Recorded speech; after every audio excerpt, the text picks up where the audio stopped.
I'm so good. Thanks for giving me some space. Absolutely. Anne, what's your story? Tell me your story. Hmm. Yeah, which one? Um, I was just writing my story for a web page and listening to your call is making me think what I was writing. So I was writing the story of why I started my business and the moment in which I knew I could not just go get another job as a 9 to 5 to put my son in daycare just to pay the bills. I needed to do some work that was meaningful. I wanted to make a contribution and I wanted to have fun. And I was asking, what would that be? What would that be? I have a master's degree in history and I did not want to do more historian work. And I wanted something more. And in meditation, what came to me was a vision of myself laughing with people and sharing joy and traveling the world.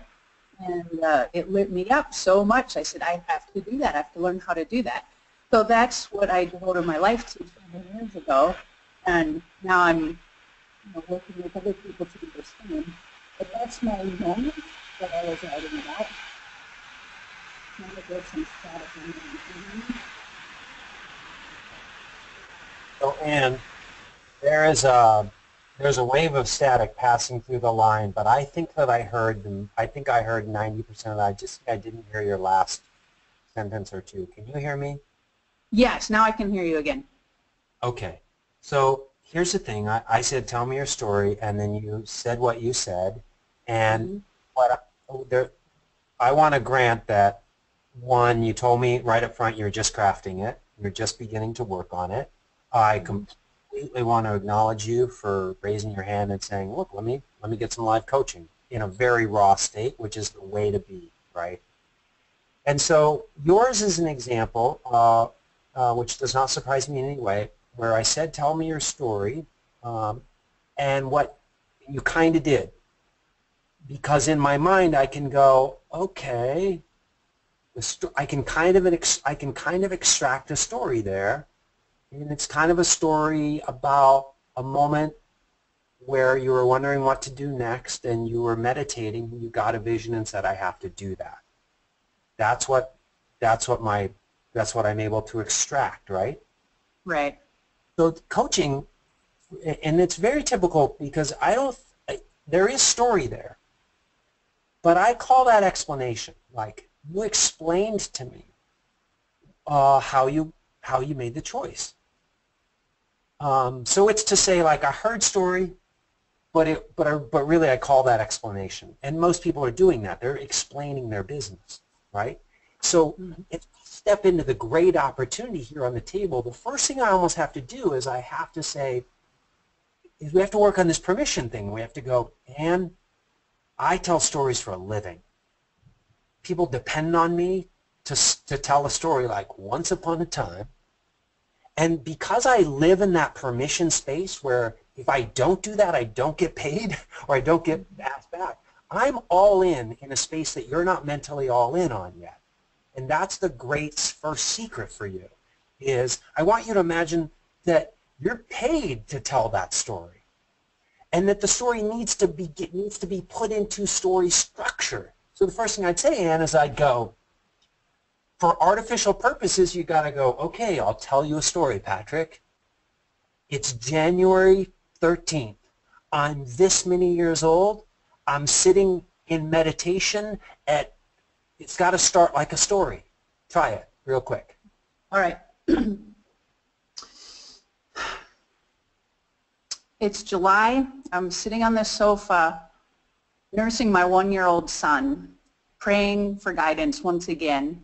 I'm scared to death because I know my marriage is ending and I don't know what's next. I don't know how I'll support myself or my son, but I know I have to do something meaningful. I know I have to do something that's fun. I know I want to make a contribution and I'm not willing to get a 9 to 5 job.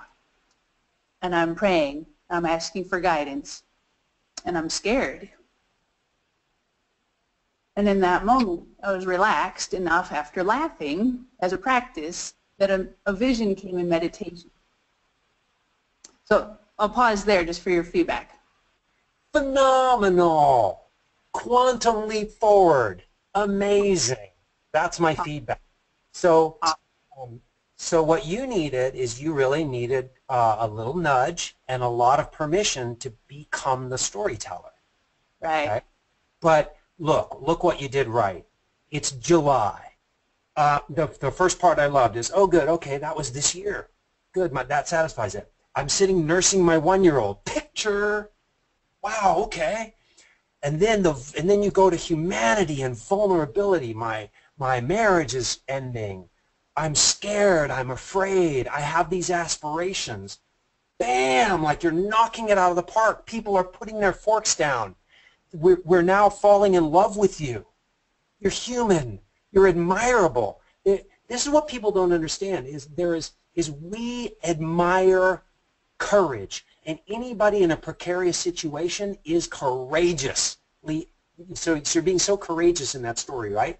So we can't look away. We're already rooting for you. We don't know what's going to happen next. The only thing I wanted you to do that we would improve a little bit more is I wanted you I want you to become what I call the naive narrator.